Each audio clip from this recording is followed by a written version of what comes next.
Baik, bismillahirrahmanirrahim. Assalamualaikum warahmatullahi wabarakatuh. Di pada kesempatan ini saya akan menjelaskan mengenai materi dari jumlah dan selisih dua sudut. Oke ya. Dan nanti diharapkan ya, tujuan setelah menyaksikan tayangan ini siswa dapat menyelesaikan soal-soal yang berkaitan dengan rumus jumlah dan selisih dua sudut. Ya, dimulai dari yang pertama, rumus jumlah dan selisih untuk cos. Jadi yang pertama adalah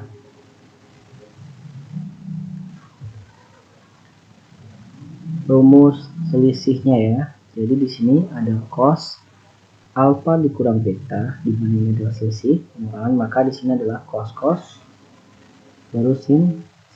Nah di sini alfa beta. Jadi kalau menulis cos itu berarti cos dalam jumlah maupun selisih, yang pertama ditulis itu adalah cos dulu, baru sin, baru sin. Kalau di sini min dan di sini plus, nah ini baru alfa beta, ini alfa beta. Seperti itu konsepnya.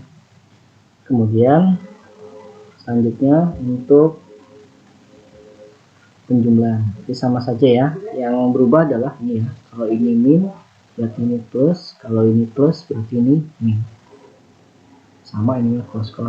Oke, kita lanjut ke bagian contoh.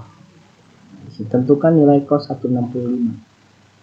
Nilai cos 165 itu kan agak susah ya kalau misalnya kita tidak menggunakan sudut istimewa, makanya kita menggunakan yang tadi. Cos 165 itu bisa dengan cos 120 ditambah 45. Oke, seperti ini ya. Jadi 120 tambah 45 kan 165. Nah, di sini itu berarti cos penjumlahan. Cos penjumlahan berarti rumusnya seperti ini ya. Nah, jadi ditulis dulu nilainya, di sini sebagai alfa, di sini sebagai beta, dan ini penjumlahan. Kalau penjumlahan berarti sini kurang.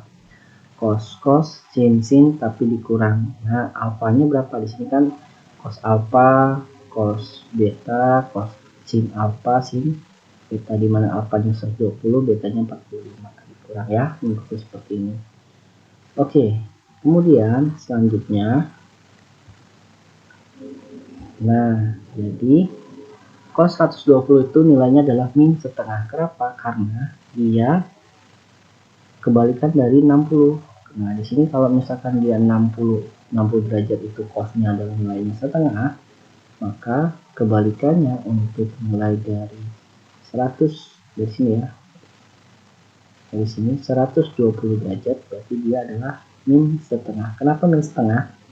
Karena 120 itu adalah berada di kuadran 2, di mana kuadran 2 itu yang positif hanya nilai sin, selebihnya negatif, maka dia negatif setengah. Kemudian cos 45 itu dia setengah akar 2 dikurang sin 120 itu setengah akar 3 ya. Dia nilainya tetap positif ya, karena di kuadran 2 sin itu. Kemudian sin 45 setengah akar 2. Nah, kemudian dikalikan sini ya, min setengah kali setengah ini jadi sama dengan nanti itu 1/4 min 1/4 akar 2 dikurang yang ini berarti jadinya 1/4 akar 6. Oke, kurang lebih seperti ini. Nah ya, jadi ini 1/4 akar 2 dan min 1/4 akar 6. Oke, kemudian selanjutnya kalau sudah seperti ini berarti cos 165, nah bisa dikeluarkan karena dia punya 1/4 bisa dikeluarkan, jadinya min 1/4 akar 2 tambah akar 6. Karena min 1/4 kali akar 2 ya ini dapatnya, kemudian min 1/4 kali akar 6 berarti ini dapatnya. Oke, baik, kita lanjut. Sekarang rumus jumlah dan selisih untuk nilai sin. Nah, sin alfa dikurang beta berarti tulisannya nanti begini ya, sin cos sin. Kalau dikurang ya berarti dikurang, kalau ini sesuai ya. Kemudian alfa beta ya, seperti itu.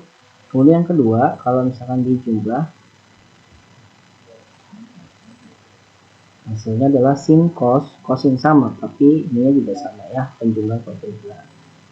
Oke, langsung saja kita ke contoh soal.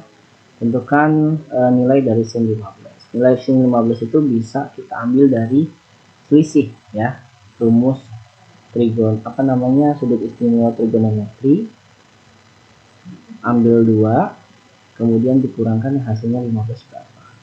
Oke.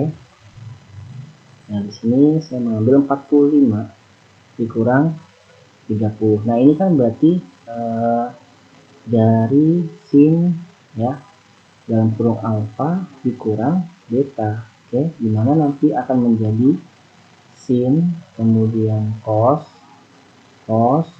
sin. Jangan lupa kalau untuk sin ya, kemudian di sini alfa, di sini beta dikurang, karena dikurang di sini alfa, di sini beta. Oke, alfanya 45, betanya 30, berarti sin alfa ya cos beta. Oke, sudah betul.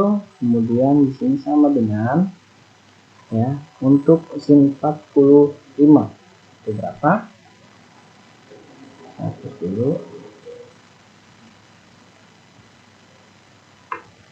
Nah ya, jadi sin 45 setengah 2 dikali cos 30 setengah akar 3 dikurang cos 45 setengah akar 2 dikali sin 30 itu setengah. Kemudian tinggal dikalikan, yang ini sama dengan setengah kali setengah itu 1/4 akar 2 kali akar 3 akar 6 dikurang setengah kali setengah itu 1/4 akar 2 juga akar 2. Karena dia sama-sama punya 1/4, bisa kita rubah seperti ini.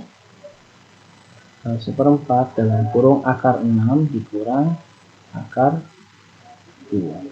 Oke. Betul ya. Jadi nah, seperti ini. Oke. Ini untuk yang sin. Kita lanjut. Untuk rumus jumlah dan selisih tangan. Ya, kalau tangan. Nah, kalau misalkan dia dijumlah, maka tinggal begini aja nih. Tan alfa ditambah tan beta yang atas ya. Jadi tan alfa taruh di sini ditambah tan beta taruh di sini per 1 dikurang dari apa? Yang ini tan alfa dikali. Jadi kalau yang di atas dijumlah, yang bawahnya dikali. Jangan lupa 1 dikurang kalau dia penjumlahan. Oke, gimana dengan kalau yang selisih? Sama saja tapi kebalikannya ya. Kalau dia dikurang berarti di sininya dijumlah. Oke, lanjut kita ke dalam pembahasan soal. Contoh soal. Tentukan tan 105. Nah, ini 105 itu bisa selisih, bisa juga bisa jumlah juga ya. Di sini kita ambil penjumlahan dari 60 ditambah 45. Nah, dimana ini kan berarti masuk ke dalam tan alfa ditambah beta. Oke, dimana tadi rumusnya sama dengan, jadi gini dulu, per tan kali alfa berarti tan alfa ya ditambah tan kali beta berarti tan beta. Jangan lupa 1 karena dia penjumlahan berarti dikurang berapa? Ini dikalikan tan alfa dikalikan beta. Simpel ya. Nah, seperti ini.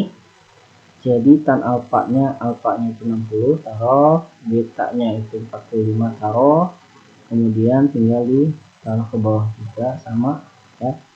Jadi nanti tinggal sama dengan, nah ini. Jadi kalau misalnya tan 60 itu kan akar 3 ditambah tan 45 itu 1 per 1 dikurang akar 3 kali 1. Dimana akar 3 plus 1 itu tidak bisa, jadi tetap ditulis seperti ini. 1 dikurang akar 3 kali 1 itu akar 3, jadi 1 kurang akar 3. Nah, kalau sudah seperti ini belum hasil, harus kita rasionalkan dengan akar sekawannya seperti ini. Jadi dikalikan dengan penyebutnya. Kalau dia dikurang berarti ditambah 1 plus akar 3 per 1 plus akar 3 sama dengan, nah kalau yang ini berarti karena ada 2, tinggal begini aja dalam kurung 1 plus akar 3 kuadrat per ya, yang bawahnya tinggal gini aja nih, 1 kali 1 itu 1 min kali plus itu min, akar 3 kali akar 3 itu. Berarti selanjutnya adalah, nah ini ya, jadi seperti ini sama ya. Jadi satu, nah di sini kita jabarkan 1 plus akar 3 kuadrat itu bisa dijabarkan dengan cara, kalau saya pakai ini. Jadi ini dijabarkan, yang depan dipangkatkan itu berarti 1 hasilnya, kemudian pangkat kali depan kali belakang 2 kali 1 kali akar 3 berarti plus 2 akar 3, yang belakang dipangkatkan akar 3 pangkat 2 coret-coret hilang kan, sisanya adalah plus 3. Nah seperti ini jadinya 1 plus 3 plus 2 sama ya. Kemudian dijumlahkan, ini yang bisa dijumlahkan, hasilnya adalah 4 plus 2 akar 3. Nah ini yang bawah 1 dikurang 3 itu min 2, yang ini min 2 ya. Nah ini bisa disederhanakan, yang mana disederhanakan, 4 dengan min 2 hasilnya min 2, 2 dengan 2 hasilnya 1, sisanya seperti ini, min 2 akar 3. Oke, selanjutnya, nah di sini untuk tipe jenis A sin X plus B cos X sama dengan C akan berubah menjadi seperti ini. Jadi kalian semua harus merubahnya menjadi seperti ini ya. Dengan K-nya, K yang di sini itu sama dengan A kuadrat plus B kuadrat, diambilnya ini ya, A terus ini B ya, ini yang A, ini yang B-nya diakarkan. Kemudian untuk tangan alfanya sama dengan A per B. Kenapa A per B? Karena kalau tan itu, tan X misalkan ya, dia perbandingan antara sin X per cos X. Nah sekarang sinnya yang mana nih? Sin X nya di sini, berarti kita ambil koefisiennya saja A, berarti sin kan koefisiennya A ya, per B cos X itu koefisiennya adalah B, berarti tan itu A per B. Nah ini untuk koefisiensi sin, yang ini untuk koefisiensi cos. Oke, seperti ini jadinya ya. Jadi kalau misalkan dia A sin X B cos X, nanti jadinya K sin ya, K sin karena dia depannya sin, intinya gitu aja. Yang pertama cari K-nya dulu, yang kedua cari tan-nya. Tan-nya itu didapat dari koefisien sin dibagi koefisien B. Oke, kita lanjut. Nah kalau misalkan yang kedua, dia itu A cos X plus B sin X sama dengan C, dia akan berubah menjadi cos karena depannya cos, berarti dia cos, tapi bukan ditambah, dikurang ya. Kalau sin tadi kan berarti K kali sin X nya ditambah alfa, kalau yang cos berarti dikurang alfa ya, dengan sama ya, cari K nya seperti ini. Nah yang tan-nya berbeda, kenapa? Ingat, tan itu adalah sin bagi X, berarti bukan A bagi B. Kalau A bagi B berarti cos bagi sin ya. Jadi kita kembalikan lagi ke tan, itu adalah sin bagi cos, maka kita ambil koefisiennya saja B bagi A. Oke, agar kita lebih mudah, kita langsung ke dalam contoh. Nah ini contohnya, setengah akar 3 sin X plus setengah cos X. Di sini berarti saya jabarkan A sin X plus di sini B cos X sama dengan nanti C. Maka akan berubah apa? Karena dia di depannya sin, nanti akan berubahnya ini K sin X plus A. Oke, dia nanti akan berubah menjadi K kali sin X plus alpha. Nah cara pertama adalah kita cari K dulu. K itu tadi didapat dari akar A kuadrat plus B kuadrat. A kuadratnya setengah akar 3, B kuadratnya setengah dikuadratkan, hasilnya adalah 1. Oke, kok jadi 1 Pak? Oke, kita buktikan saja. Yang ini kita jabarkan di sini. Setengah pangkatkan 2 itu 1/4. Akar 3 sama 2 itu 3. Ditambah setengah pangkat 2 itu 1/4. Nah, ini masih dalam bentuk akar. Berarti ini 1/4 kali 3 jadinya akar dari 3/4 tambah 1/4 sama dengan akar dari berapa? 3 tambah 1 4, 4/4 berarti 1. Akar dari 1 sama dengan 1 dapatnya ya, dapatnya dari sini. Oke, lagi kemudian kita cari tannya. Tan alfa dimana kalau misalkan dia sin cos, kita ambil sin koefisiennya dibagi dengan cos koefisiennya. Jadi setengah akar 3 dibagi setengah, dapatnya adalah setengah akar 3. Nah, dibagi itu kita ganti kali, tapi pecahan yang belakang kita balik 2/1. Coret, sisanya adalah akar 3. Tan alfa sama dengan akar 3. Jadi sudut berapa yang hasilnya itu sudut berapa tan yang hasilnya itu akar 3, ternyata 60. Kalau sudah dapat 60 ini berarti sebagai alfa, kita masuk ke, nah ini perubahannya. K-nya tadi kita dapat 1, tulis 1 sin, nanti X-nya tetap ditambah alfanya 60. Oke, 60 nih ya. Kemudian sin X tambah 60. 1 kali sin berarti sin kan, sin X 60. Kemudian kita balik, sin 60 plus X. Jadi yang di belakang selalu kita balik terlebih dahulu. Variabelnya nanti akan ada di belakang.